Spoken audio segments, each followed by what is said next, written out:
Good morning, good morning. Gosh, it is an absolutely beautiful morning here in Southampton. It's blue skies all around. It's going to be a scorcher. There's a few light clouds. But anyway, we're down at John Seagull at the moment because the Ocean Globe race has started. There's nothing left for me to do really. Well, I could go sailing, but I had something that's a little bit more pressing. So the weekend before the start of the Ocean Globe race was the Bournemouth Air Festival, and as you guys know, I took a bunch of people out to go and watch that from the boat. And whilst I was there, I was sort of sitting just over here and minding my own business, and I was just sort of fiddling with the where the lowers and the shrouds go into the swage fittings, and I found that there was one of them that was just a little bit proud. Now, if one of your cables is broken, regardless of whether it's on the inside or the outside, you'll probably be able to feel that, right? And if you run it around, you'll be able to feel whether it's uniform or whether it's whether there's just a little bit of a bump on it. And so I found that little bit of a bump. It felt like a long pimple, and I pressed on it. It just went click, just a gentle light click under my finger, and I was like, wow, well, that snapped. And I had a look up, and there was sort of slight spiralation, if that's a word, going up that lower. And then I had a quick look around the rest of the boat, and there were a few of the wires, ropes that make up the rigging that had that sort of spiral on it. I'll see if I can get a video of it. I'll show you what it looks like. But yeah, so obviously that was fairly urgent. We can't be sailing around with compromised rigging. Sorry, I'm trying to get into a better position because it is super bright here this morning. It's super solid sunshine. So yes, so I was quite lucky actually, because I was struggling to find a good rigger that had availability. The only one that remotely had availability was over Portis Headway, and his speciality is actually traditional rope rigging on traditional ships, but he does rigging in his spare time, and I'd prefer to work with someone who works with this stuff pretty much day in and day out, rather than as a side gig. So anyways, so when Godspeed arrived here, Skeleton Crew had made contact with Riggit, or Riggit had made contact with them, and said, look, I've heard about your guys' campaign, I'd like to help out. I heard you looking for a new spinnaker pole, and I'll give you a rig inspection and what have you. And so he did it as a charitable contribution, a philanthropic contribution from his business. And I thought, okay, well, that's really good to know. I'm always very keen to support people who support, the people who do the work that we do around mental health improvement and ultimately, taking people out. So if anything that I can do to help him, which ultimately helps me as well, then yes, for sure. So anyway, I've spotted Pav on the owner of the business, him and Matilda. I spotted them down at the dock working on Godspeed, and so I said, look, I've found one of my lowers is one of the strands is snapped. Can you please take a look at it?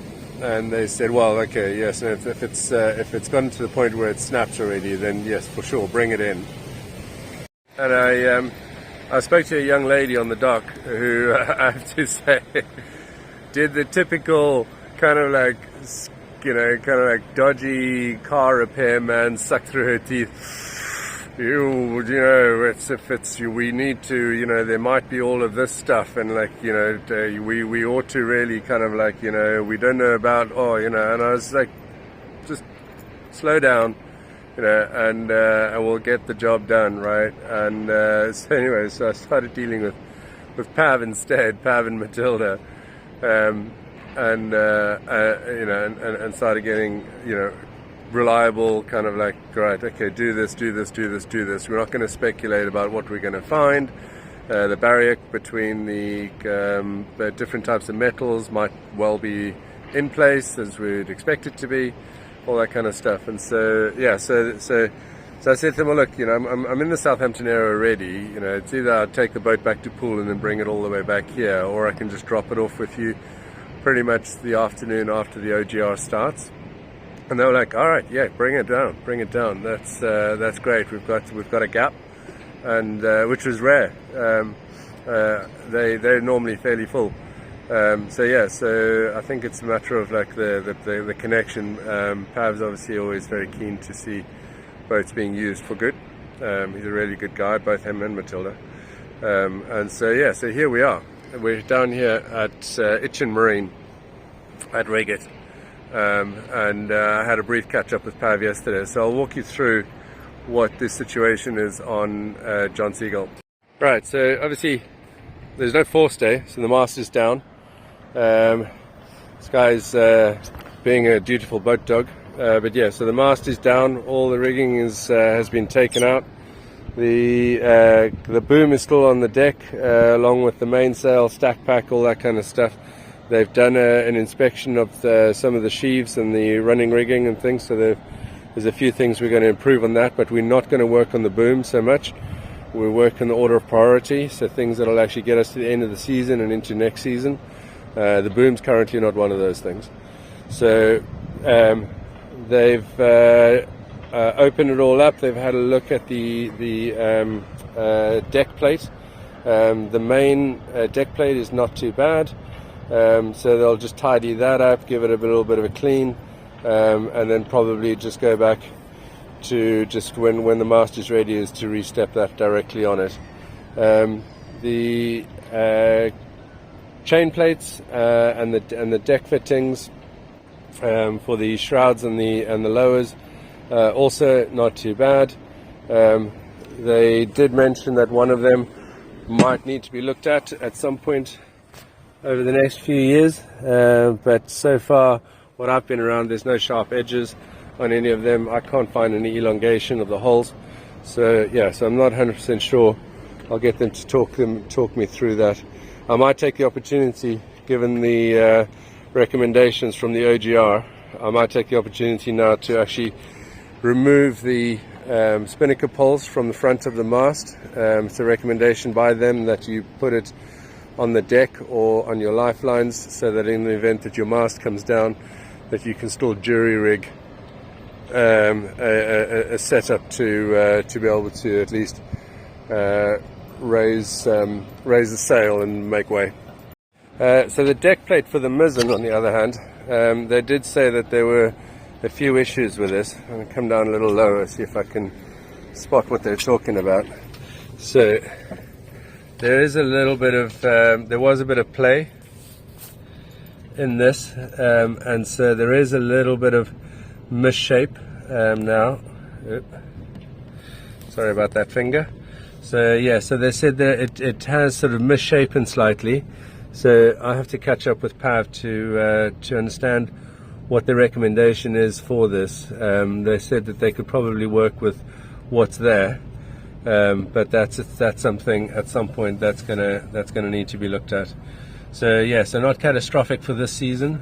It's not one of the must-have items. If we're talking about scope management and projects, it's not one of the must-have items in order to get us through to the end of the season and through next season. But it is something that if we're going to be doing the circumnavigation on this boat, that this thing will need to be improved, potentially a new deck plate, and likewise the reciprocal fitting on the mast. So that's where we're at with the boat. And again, the chain plates, again, aren't too bad. They had some recommendations for the triadic. The triadic was so that the triadic was installed in kind of an odd way. The way that he referred to it was that there was a auxiliary topping lift, which was somewhat doing the job of a triadic. From what I've understood, it is that the triadic really only serves to eliminate some of the vibrations, the independent vibrations, and it sort of synchronizes things a little bit to keep the masts a little bit more in line. When I was looking at Penduic 6 and some of the other ketch-rigged race boats, I noticed none of them, or very few of them, if any. I can't remember actually seeing one that had a triadic installed. But so Pav said that what he'll probably recommend doing is that we actually build a replacement triadic out of Dyneema, which I'm obviously a fan of, because then I can maintain it myself.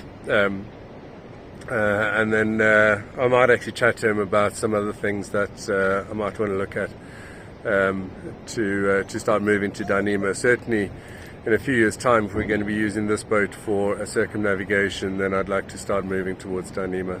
But I won't do it at the moment, given the latitudes that we're at. There's a few concerns that I have about Dyneema's thermal expansion properties. But if you want to know what that's about, have a look at Rigging Doctor's video, The Real Problem with Synthetic Rigging. Herb is I regard him as somewhat of an expert on synthetic rigging, given he's been sailing it for a long time. And he did a video about 10 months ago when they brought their boat out of winter storage on what happens to Dyneema in the cold and in the heat. It actually contracts in the heat and expands in the cold. So if you tension it for winter, you can actually break your boat. So yes, if you want to check that out, the Rigging Doctor, The Real Problem with Synthetic Rigging. So yes, I wouldn't do that. I wouldn't use Dyneema in the UK climate. But so I'll walk over quickly to rig it to walk you through what the situation is on the mast. Hey Sky, what's up? You gonna go for a wee wee? Come on then. Good girl. You know it's protocol to walk around the bow, right? I'm going to see if I can move John Seagull also to this vacant berth over here. I don't like the fact that it's rafted third up on the river. Why do you want to wait for me? Leave the pigeons alone, Sky. Sky's been, for some other reason, Sky's been chasing the pigeons and the seagulls and basically being a general nuisance to the wild birds. What did I just say? So this is where I've got John Seagull, just down there, the far end of these pontoons. Yeah. Hey, good morning. So yeah, so like I said, worked with Pav and Matilda here. Yeah, walk around this boatyard, and they are just spars and booms and masts and rigging and stuff lying. There's a bit of Dyneema on this one, bits of old halyards and whatever. Yeah, so they've got a really good setup here actually. It's very informal, but the quality of their work is apparently really, really good. So their reputation is outstanding. I've actually seen them recommended on multiple forums. So yeah, pretty good hands, I think. So old lowers and shrouds and stuff lining the pontoons. Yeah, so this is John Seagull's mast. The mizzen mast is lying down there, and so I'll talk you through some of the things that Pav and I were discussing yesterday.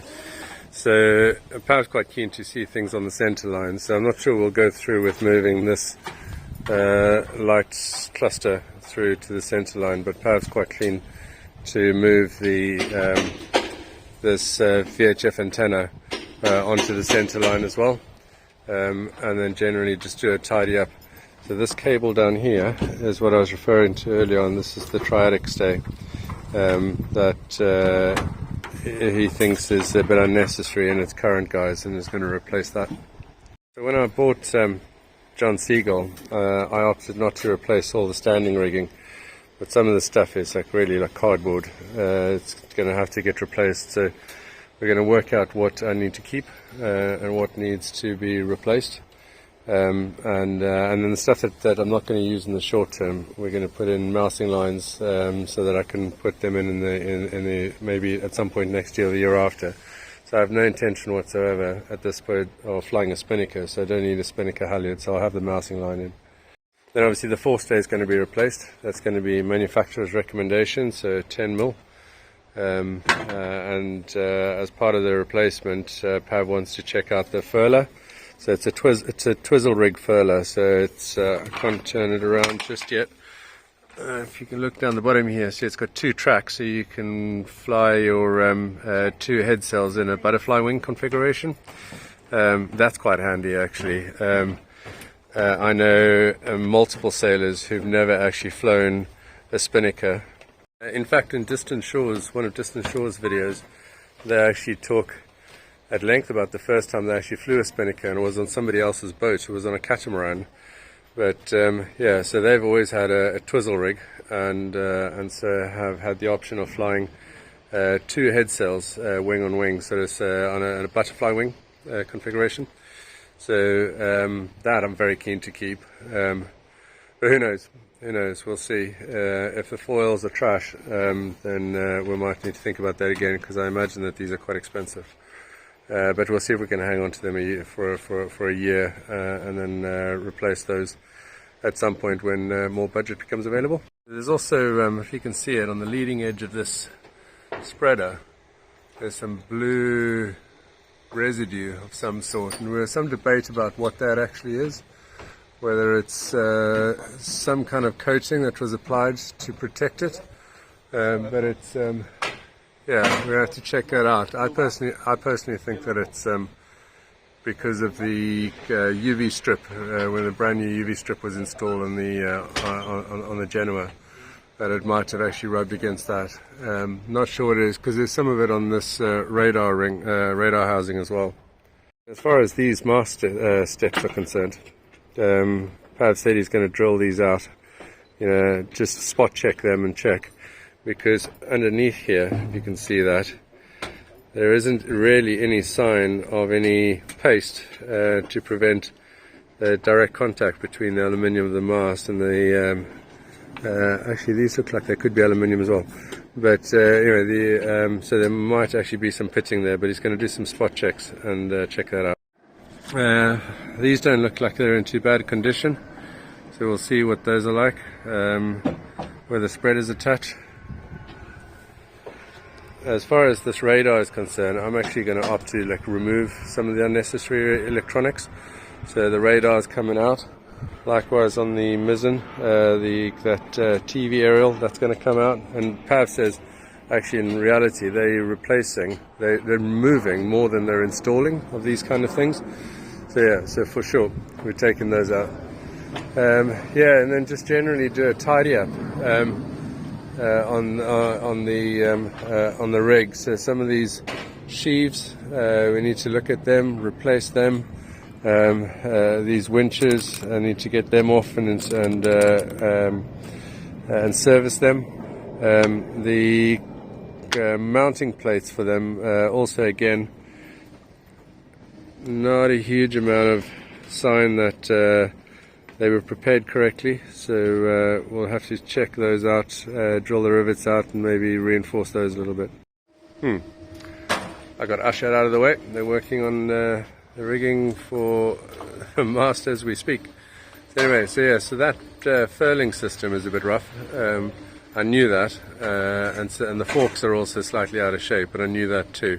That's what the previous rigging inspection showed. But yeah, so that's going to get checked out and inspected. We'll get a report on that a little later on. So yeah, so the mast foot for the main, like Pav said, is not in too bad shape, but they're going to check that out. This guy has found a piece of planking, piece of plywood. She likes to gnaw on those things from time to time. Yeah, so overall, not terrible. Not terrible. Like I said, the mizzen is a bit more of a concern, I think.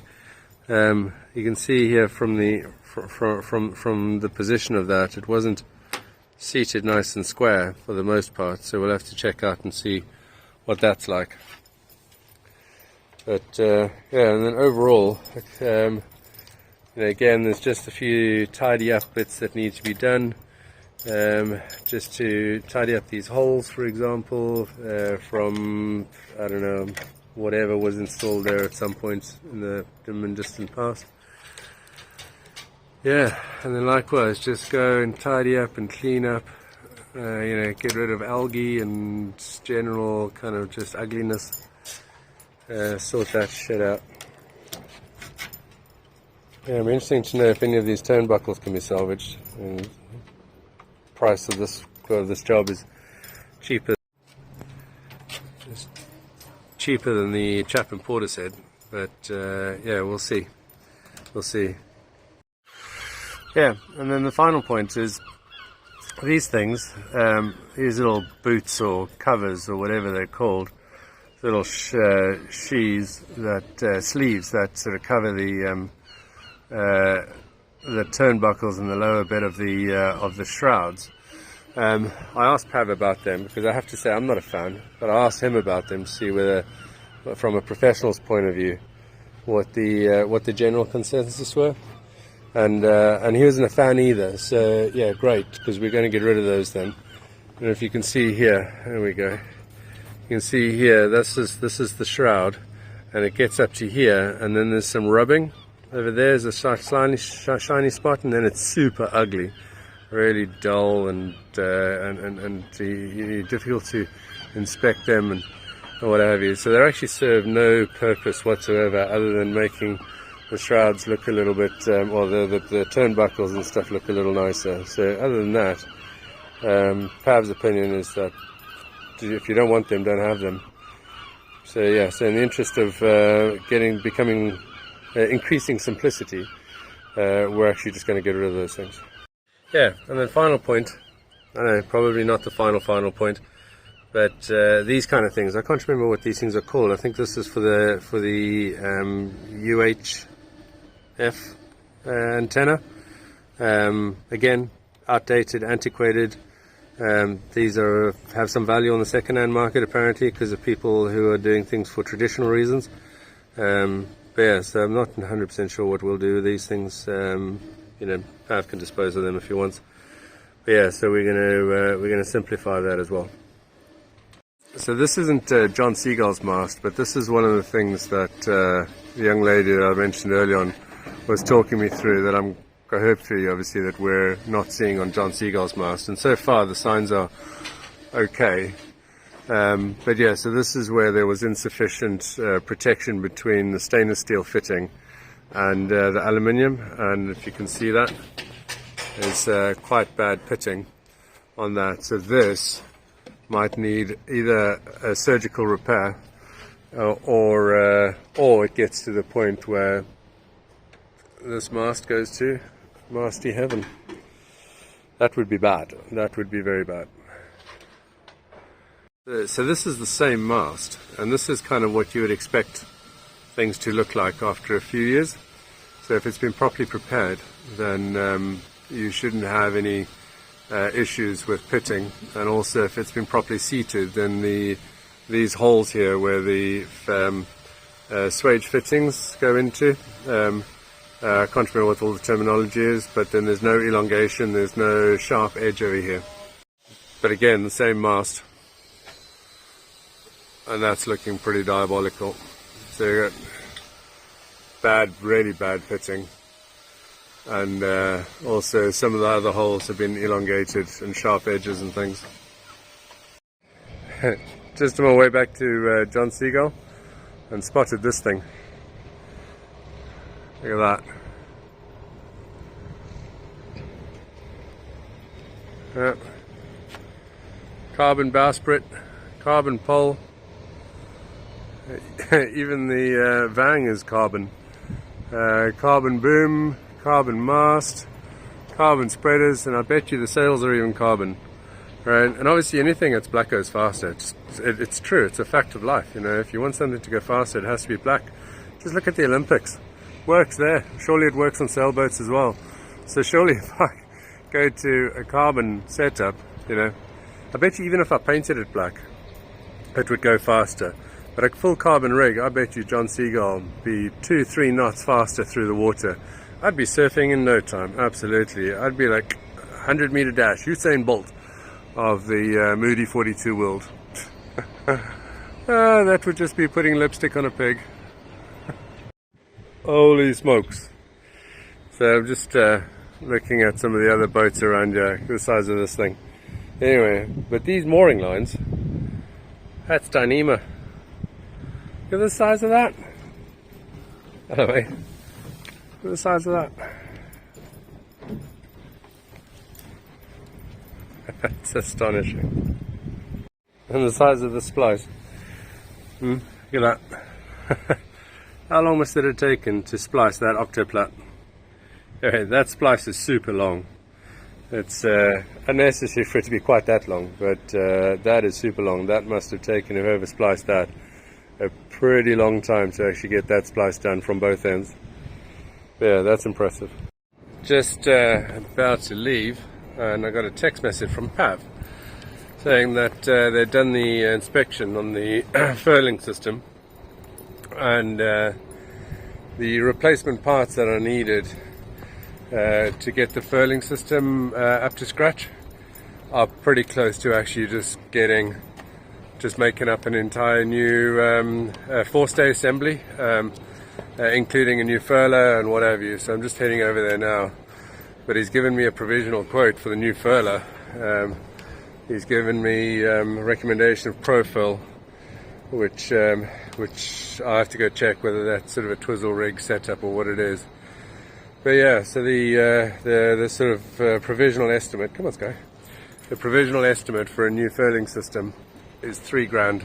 So I don't know if that includes the forestay, but yeah, $3,000 for the furling drum and the foils and the roller at the top. Go on Sky, go on Sky. Good girl. Yeah, so that's a little eye-watering, $3,000. So I think that takes the total bill for this thing so far to close to $10,000. Yeah, it's yeah, being very proud of myself that I managed to get on top of this thing really quickly. It's like sitting around minding my own business, fiddling with my shrouds and stuff. Next thing, bang, $10,000 later. Anyway, it's then guaranteed for 10 years. So this will then cover, what is it, all the way up to 2033, end of 2033. So if it gets certified still at that point, then that's all good. So at least I know then that the boat can one step closer to being coded, and all that kind of stuff is all good. But yeah, it's not for the faint-hearted. So yeah, fun and games.